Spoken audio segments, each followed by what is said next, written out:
নমস্কাৰ পুনৰ এটা নতুন ভিডিঅ'লৈ আপোনালোক সকলোকে স্বাগতম জনাইছোঁ আৰু মই বৰ্তমান আছোঁ কলিয়াপানী আউনীআটী সত্ৰৰ দক্ষিণহাটীৰ এটা বহাত আছোঁ। এটা আচলতে পৰিৱেশ আপোনালোকক দেখুৱাম বুলি আহিলোঁ। এটা খুব ভাল দিন। মই এটা প্ৰথমতে দৃশ্য চাই লওক। আচলতে এটা কোঠাৰ ভিতৰত এখন চাইকেল আৰু কেইজনমান ব্যক্তি এনেদৰে ৰৈ থকা আপোনালোকে দেখিছে।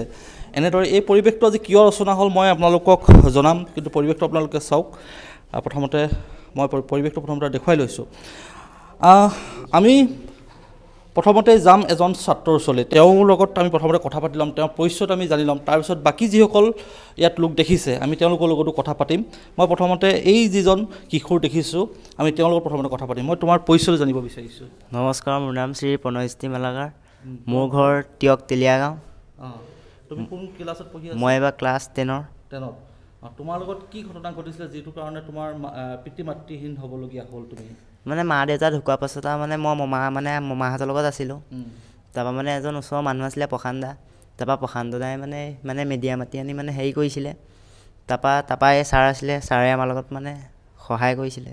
মানে স্কুল যোৱাৰ পৰা কেনেকৈ হেৰাইছিলে, মানে কি হৈ ঢুকালে? মানে মাক মানে মৰা হৈছিলে এই টিয়ক হাইস্কুল ফিল্ডত। আৰু তাৰপৰা দেউতা গা ভাল নাছিলে। মাক কি হৈছিলে? এই মাক মানুহে মাৰিছিলে। মানুহে মাৰিছিলে? কিমান চনৰ ঘটনা এইটো? কিমান চনৰ গম নাপাওঁ। তেতিয়া মই ক্লাছ 3 আছিলোঁ। তুমি ক্লাছ 3 আছিলা? তাৰপিছত এই যিটো ঘটনা হ'ল তাৰপিছত তোমাৰ লোকৰ ঘৰৰ অৱস্থা কেনেকুৱা হৈ গ'ল? মা হেৰুৱাৰ পিছত কেনেকুৱা হ'ল? মা হেৰুৱাৰ পাছত মানে পপাৰ লগত আমাৰ নিজৰ ঘৰতে আছিলোঁ। তাৰপৰা পপা যেতিয়া গা বেয়া হয় মানে মা ঢুকুৱা 5 বছৰ হ'ল। 5 বছৰ পাছতেই মানে দেউতা ঢুকালে। দেউতা কেনেকৈ ঢুকালে? দেউতা ভাগৰ গা বেয়া হৈছিলে। তাৰপিছত মা দেউতা দুইজন হেৰাই গ'ল। তাৰপিছত তোমালোকৰ ল'ৰা কেইজন আছিলে? তোমালোকৰ ভাইটি আৰু মই। কোন ক্লাছত তেতিয়া আছিলে? দেউতা ঢুকাওঁতে কোন ক্লাছত আছিলে? দেউতা ঢুকাওঁতে মই তেতিয়া মানে 6 মান আছোঁ আৰু। 6 মান আছিলে? তেতিয়া ভাইটি মোতকৈও বহুত সৰু। এতিয়া ভাইটি কিমান পালেগৈ? এতিয়া ভাইটি 6ৰ। তাৰপিছত তোমালোকে ভাবিছিলানে যে তোমালোকক কোনোবাই সহায় কৰিব এনেকৈ ধৰণে আগবাঢ়ি? নাই, ভবা নাছিলোঁ। মমা মানে আৰু দাদা এটা আছে মানে। মমাই কি কৰে? মমা ৰঙৰ কাম কৰে। আৰু তাৰপৰা দাদায়েও কয় মানে। বৈয়েও মানে ধান চাউল মানে জাৰিব যায়। তাৰপৰা বৈয়ে এইকেইদিন মানে পঢ়া চহা খৰচ দিছিলে। তাৰপৰা বৌ এতিয়া মানে বুঢ়ী হৈ আহিছে নাই, সেইকাৰণে চকুৱেটো অলপ নমনে মানে। এতিয়া অকল মমা মামীটোৱে চলায় আৰু ছাৰে সহায় কৰে। মানে এতিয়া হয়তো মা দেউতা ঢুকোৱাৰ পিছত চাগে ভাবিছিলা আমাৰ জীৱনটোৰ শেষ, তেনেকৈ ভাবিছিলা চাগে? আগবাঢ়ি কেনেকৈ যাম, তেনেকৈ আশ্ৰয় পাম ভাবিছিলা চাগে তেনেকৈ? আৰু ওচৰৰ মানুহ তেতিয়া মানে এনেই বহি চহি লাগ বুলি ক'লে আনি দিয়ে আৰু। ছাৰ মানে ছাৰে গম নোপোৱা আগত। নিশ্চয়কৈ এই যিজন কিশোৰ, মই কথাটো তোমাৰ নামটো কি বুলি কৈছিলে? প্ৰণয়জ্যোতি মালাকাৰ। প্ৰণয়জ্যোতি মালাকাৰৰ গোটেই কথাখিনি, তেওঁৰ জীৱনৰ যিটো দুৰ্দশা বা যিটো তেওঁৰ দুখজনক ঘটনাটো আপোনালোকে শুনিলে। তেওঁৰ মাতৃক আচলতে হত্যা কৰা হৈছিল বুলি কৈছে আৰু তেওঁৰ পিতৃও বেমাৰ ঢুকাইছে। পিতৃ মাতৃহীন অৱস্থাত আচলতে সন্তানৰ কি অৱস্থা হ'ব পাৰে সেয়া আমি আচলতে আপোনালোকক নক'লেও আপোনালোকে নিশ্চয় বুজি পাইছে বা অনুধাৱন কৰিব পাৰিছে। এই শিশু দুটি যেতিয়া সৰু আছিল তেতিয়া কেনেকুৱা তেওঁলোকৰ মানসিক অৱস্থা হৈছিল বা তেওঁলোকে কিমান আচলতে দুখৰ দিন কটাবলগীয়া হৈছিল। কিন্তু সেই পৰিয়ালটোৰ কাষত এই যি শিশু দুটিৰ কাষত কিন্তু থিয় দিছিল এজন ব্যক্তিয়ে, যিজনে আচলতে সমাজৰ কাৰণে কাম কৰি আহিছে। আমি পূৰ্ব ভিডিঅ'টো আপুনি দেখুৱাইছোঁ। আমাৰ চেলেংহাট অঞ্চলৰ গৌৰৱ, যোৰহাটৰ গৌৰৱ বুলি ক'ব পাৰি। তুষাৰ পাল বিশিষ্ট সমাজসেৱক, নিজৰ জেপৰ ধন তেওঁ খৰচ কৰি সমাজৰ বাবে কাম কৰি আহিছে, মানৱতাৰ বাবে কাম কৰি আহিছে।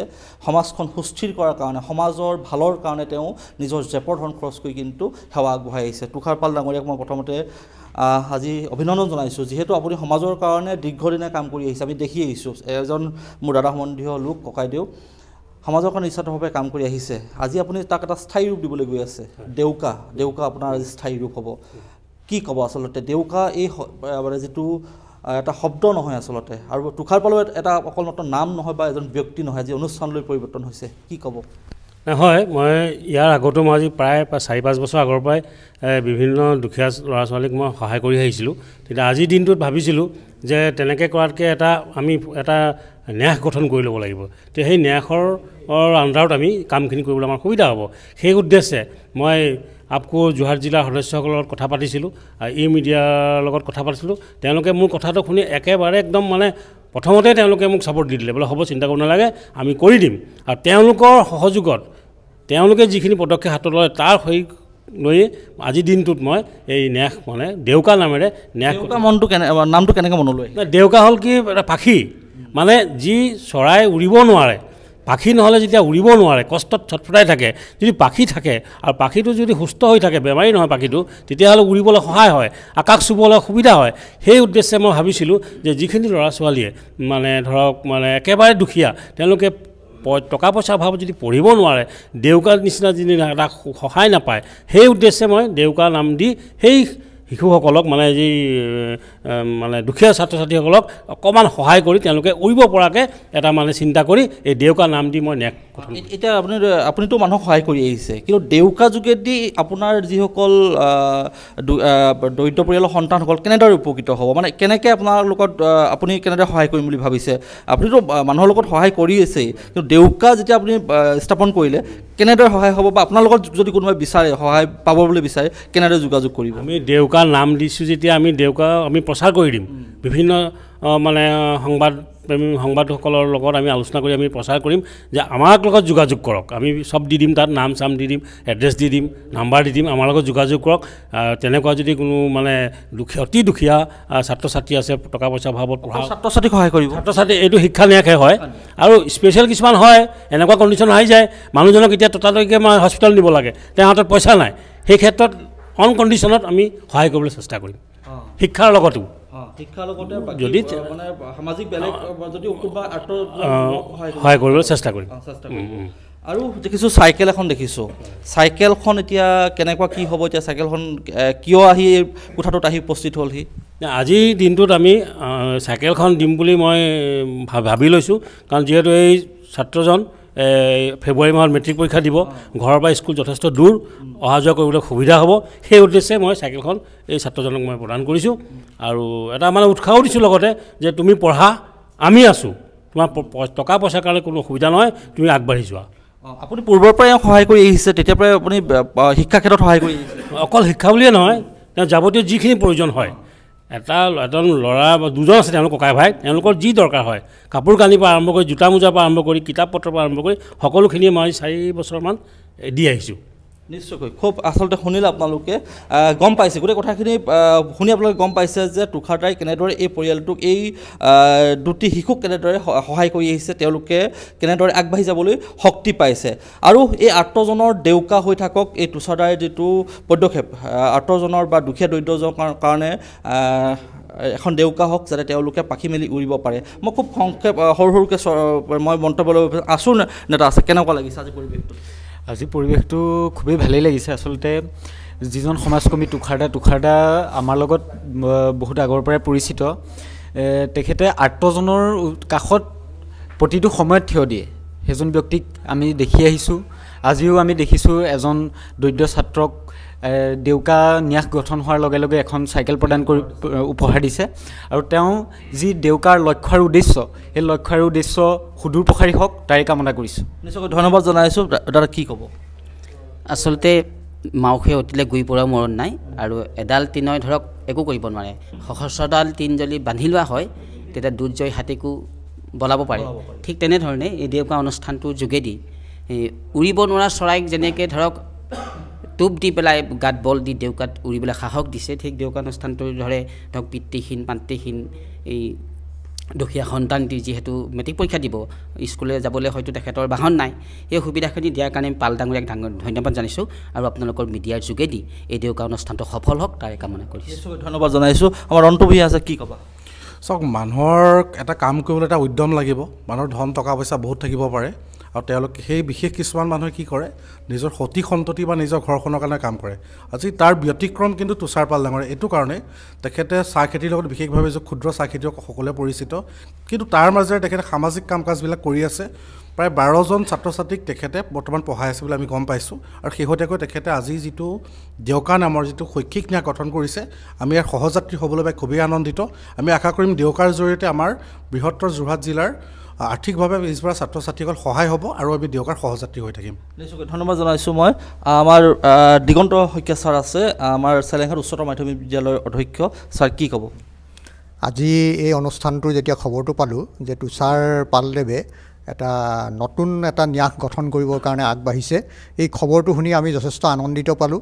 আৰু মই তেতিয়া লগে লগে তুষাৰ পালদেৱক ক'লোঁ যে মই অনুষ্ঠানটোলৈ যাম আৰু মোক খবৰটো দিব কিমান সময়ত অনুষ্ঠানটো হয় আৰু আহি মই দেখিলোঁ যে ইয়াতে ৰাইজৰ বহুত ছাপোৰ্ট আছে আৰু এইটোতে মই যথেষ্ট সুখী হৈছোঁ আৰু পালদেৱে সমাজৰ বিভিন্ন কাম কৰি আছে ড্ৰাগছৰ ওপৰত কাম কৰি আছে মাদক দ্ৰব্য নিবাৰণৰ ওপৰত কাম কৰি আছে আৰু শৰীৰ চৰ্চাৰ ওপৰতো তেখেতে কাম কৰি আছে গতিকে তাৰ মাজতে এটা নতুন প্ৰয়াস তেখেতৰ যে ছাত্ৰ ছাত্ৰীসকলৰ উত্তৰণৰ কাৰণে তেখেতে দুখীয়া ছাত্ৰ ছাত্ৰীৰ উত্তৰণৰ কাৰণে সহায়ৰ কাৰণে আগবাঢ়ি আহিছে আৰু মই ধন্যবাদ জনাইছোঁ পালদেৱক আৰু তেখেতক উৎসাহ দিবৰ কাৰণে আজি আহি এই অনুষ্ঠানটোত উপস্থিত হৈছোহি ধন্যবাদ ধন্যবাদ জনাইছোঁ ছাৰলৈ আমাৰ চালেঘাট অঞ্চলৰ এজন বিশিষ্ট চাহ খেতিয়ক দিগন্ত নেওগ আছে কি ক'ব হয় মই বিশেষকৈ আজি খুব উৎফুল্লিত কাৰণ আমাৰ মাজৰ এজন ক্ষুদ্ৰ চাহ খেতিয়কে এনে এটা মহৎ কামত আগবাঢ়ি আহিছে আজি বুলিয়ে নহয় তেখেতে যিখিনি পৰৱৰ্তী দিনত যিখিনি কাম কৰি আহিছে ক্ষুদ্ৰ চাহ খেতিয়ক হিচাপে তেওঁ জীৱন জীৱিকাৰ প্ৰধান উপায় হৈছে কৃষি গতিকে সেই তাৰ জৰিয়তে যিখিনি কাম কৰি আহিছে আমি ক্ষুদ্ৰ চাহ খেতিয়কে আমি খুব আনন্দিত হৈছোঁ নিশ্চয়কৈ আনন্দৰ বিষয় জানে যে ক্ষুদ্ৰ চাহ খেতিয়কসকলৰ উপাৰ্জন কিমান তাৰ মাজৰ পৰাই কিন্তু তুষাৰদাই সমাজৰ কাৰণে কাম কৰি আহিছে নিজৰ আমাৰ ছাৰ আছে জীৱন বা ছাৰ আছে কি ক'ব আপুনিতো মই দেখিছোঁ পূৰ্বতে আপোনাক লগ পাইছোঁ তুষাৰদাৰ লগতো থাকে আপুনি কি ক'ব তুষাৰৰ বিষয়ে আৰু গোটেই কাৰ্যৰ বিষয়ে কি ক'ব হয় ভাতৃপ্ৰতিম তুষাৰ পাল ডাঙৰীয়া মই আজি বহুত দিনৰ পৰাই তেওঁলোকৰ লগত মই তেওঁৰ লগত যোগাযোগ কৰি আছোঁ আৰু যোগাযোগ কৰি মই এজন মহান ব্যক্তি হিচাপে পৰিচিত মোৰ কাৰণে হ'ল আৰু তেওঁৰ লগত মই গহপুৰ পৰ্যন্ত তেওঁৰ লগত মই ড্ৰাগছ অভিযান এগৰাকী ছাত্ৰীক সহায় কৰা হৈছিল এনেদৰে চাইকেল প্ৰদান কৰা হৈছিল শৈক্ষিক সামগ্ৰী প্ৰদান কৰা হৈছিল সেই ছাত্ৰীগৰাকীৰ অৱস্থা কেনেকুৱা তাই এতিয়া পঢ়ি আছে অতি বেয়া গতিকে সেই হেতু মই তেওঁৰ লগত যোগাযোগ কৰি পেলাই ছোৱালীজনীক মই পঢ়ি আছে এতিয়া হায়াৰ ছেকেণ্ডেৰী ফাৰ্ষ্ট ইয়েৰ তেওঁ বৰ ডাঙৰ উপকৃত হ'ল এই ক্ষেত্ৰত মই সহায় কৰিলোঁ তেওঁলোক ধন্যবাদ জনাইছোঁ মই ছাৰলৈ আৰু এনেদৰে দেখিলে মই পৰিৱেশটো দেখুৱালোঁ আৰু এইফালেও আছে দাদা কি ক'ব এই গোটেই পৰিৱেশটো কি অনুভৱ আচলতে এফালেদি আৱেগিক আৰু এটা আনফালেদি অতি শুভ আৰু উদ্যমী এটা অনুষ্ঠান যিগৰাকী মহান ব্যক্তি মই তেখেতক আগতে নাজানো যিগৰাকী মহান ব্যক্তিয়ে তেখেতৰ যিখিনি কৰ্মৰাজিৰ যোগেদি যি পৰিচয় দিছে এইটো আচলতে বৰ্তমান সময়ত আমাৰ সমাজৰ কাৰণে এক দৃষ্টান্তমূলক আদৰ্শ আৰু মই ভাবোঁ তেখেতৰ এই যি প্ৰচেষ্টা অনন্তকাললৈকে অব্যাহত থাকক আৰু আপোনালোকে যি ধৰণে আজি সহযোগিতা কৰিছে সঁচাকৈ এই ছাত্ৰজনৰ যিটো জীৱনশৈলী যিটো জীৱন সংগ্ৰাম আচলতে পিতৃহীনা মাতৃহীনা নহ'লে কোনো এইটো কথা অনুভৱ কৰিব নোৱাৰে মই গোবিন্দৰ ওচৰত প্ৰাৰ্থনা জনাইছোঁ সেই ছাত্ৰজনৰ ভৱিষ্যত উজ্জ্বল হওক